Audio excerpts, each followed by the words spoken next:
তাড়াতাড়ি করে সকালেই 2 বেলা রান্না কমপ্লিট করে নিতে হলো। আসলে বাবার বাড়ি যাওয়া বলে কথা, আলাদা একটা প্রস্তুতি তো থাকবেই। নমস্কার, কেমন আছেন সবাই? রান্নাঘরে এসেই প্রথমে গুরুত্বপূর্ণ কাজটা সেরে নিলাম, মানে মেয়ের জন্য সুজি রান্না করে নিলাম। তারপর ডিম ভেজে নিচ্ছি, ভাজা ডিমের ঝোল রান্না করব আজকে। শুধু ডিমের ঝোলই রান্না করব, গতকালের অনেকটা কপির ঘন্ট রয়ে গেছে, সেটা 2 বেলা হয়ে যাবে। সকাল দুপুরের রান্নাটা একবারে কমপ্লিট করে নিচ্ছি, কারণ আজকে দুপুর টাইমে মার্কেটে যাব কেনাকাটা করতে। আগামীকাল বাবার বাড়ি যাব, তাছাড়া সামনেই দুর্গাপূজা, কিছু তো কেনাকাটা করে নিয়ে যেতে হবে। এদিকে ডিম রান্নার জন্য মশলা কষিয়ে নিচ্ছি। আজকে আর ডিমের ঝোলে আলু দেবো না, ভেজে রান্না করছি, তাই আলু আর সিদ্ধ করা হয়নি। ডিম সিদ্ধ করে রান্না করলে তখন আলু আর ডিম একসঙ্গেই সিদ্ধ করে নেওয়া হয়। মশলা কষানো হয়ে গিয়েছে, দিয়ে দিলাম পরিমাণ মতো জল। আজকে একটু পাতলা করে ডিমের ঝোল রান্না করতে চেয়েছিলাম, কিন্তু বেশি পাতলা হয়ে গিয়েছে, জলের পরিমাণটা বেশি হয়ে গেল। মাছের ঝোলের জন্য পারফেক্ট ছিল। রান্না প্রায় শেষের দিকে, এখন শুধু গরম মশলার গুঁড়া দিয়ে মিশিয়ে নামিয়ে নিচ্ছি। তবে আলু দিলে আরও বেশি ভালো হতো। রান্না শেষ করে স্নান খাওয়া দাওয়া করে রেডি হয়ে চলে এসেছি মার্কেটে। তাও 12:30 মতো বেঁচে গিয়েছিল। মার্কেটে এসেই প্রথমে ব্লাউজের কাপড়গুলো দেখছিলাম। এই কাপড়গুলো দিয়ে ব্লাউজ তৈরি করলে খুব সুন্দর লাগে। আর এদিকে আমার মেয়ে খুব ঝামেলা শুরু করে দিয়েছে, তার চারপাশের যত সব জিনিস সবই ভালো লাগে। তারপর এদিকে আসলাম শার্টের দোকানে, বাবার জন্য শার্ট দেখছিলাম।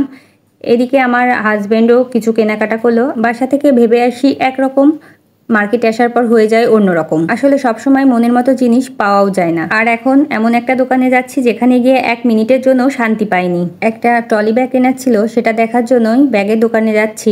একটা কিনতে আসলে আরেকটা পছন্দ হয়ে যায়, এটাই হলো সমস্যা। এই ব্যাগের দোকান পর্যন্ত সব ঠিকঠাকই ছিল, কিন্তু এর পাশের দোকান দেখে আমার মেয়ের মাথা খারাপ হয়ে গিয়েছে। মেয়েকে আর কি বলবো, আমার মাথাও খারাপ হয়ে গিয়েছে।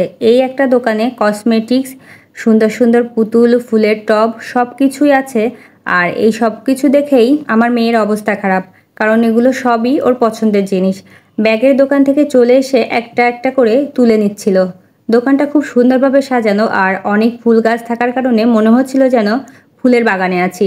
এমন দোকানে এসে কিছু না নিয়ে তো যাওয়াই যায় না, আমার পক্ষেই সম্ভব না। আমার মেয়ে আর কি করবে? যাই হোক, এই দোকান থেকেও কিছু কেনাকাটা করে নেওয়া হলো।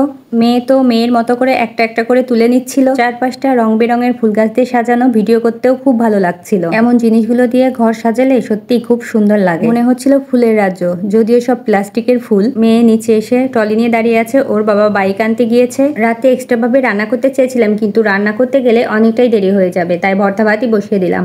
সবকিছু গোছগাছ করতে কিন্তু অনেকটাই টাইম লাগে। একদিনের জন্য বা 5 দিনের জন্য হোক, বাচ্চা থাকলে জিনিসের পরিমাণ বেশি হয়ে যায়। যেহেতু সকাল সকাল রওনা দেবো, তাই রাতেই সব গুছিয়ে রাখছি। আজকের মতো ভিডিওটি এখানে শেষ করছি। ভিডিওটি যদি ভালো লাগে অবশ্যই লাইক, কমেন্ট, শেয়ার করবেন। সবাই ভালো থাকবেন, সুস্থ থাকবেন। সবাইকে টাটা, বাই বাই।